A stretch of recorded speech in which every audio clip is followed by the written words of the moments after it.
सूतल रहली अटरिया सपना एक देखिले सपना एक देखिले हो।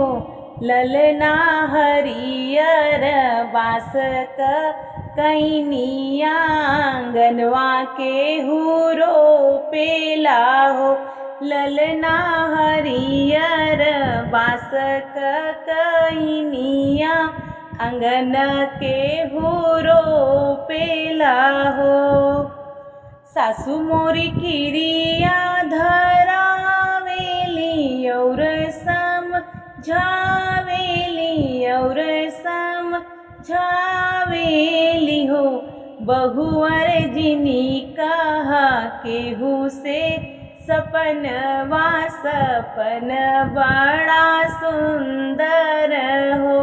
बहुअर जिनी कहा केहू से सपनवा सपन बड़ा सुंदर हो।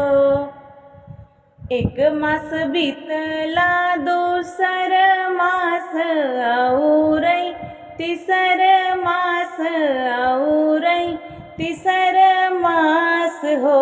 ललना नवाए में जनमे होरिलवा महल उठै सोहर हो। ललना नवाए में जनमे होरिलवा महल उठै सोहर हो। सासू मोरी उठेली गावत ननदी बजावत ननदी बजावत हो। ललना पिया मोर सोनवा लुटावत होरिला खेलावत हो।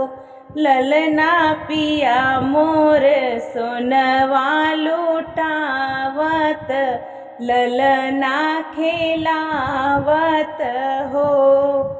सासू मोरी उठेली गावत ननदी बजावत ननदी बजावत हो। ललना पिया मोर सोनवा लुटावत ललना खेलावत हो।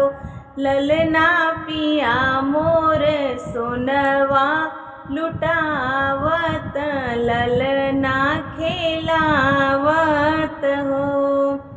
सूतल रहली अटरिया सपन एक देखे सपन एक देखिले हो।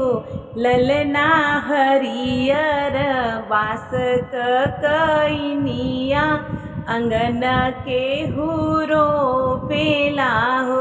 ललना हरियर बास कैनिया अंगन के हुरो पेला हो।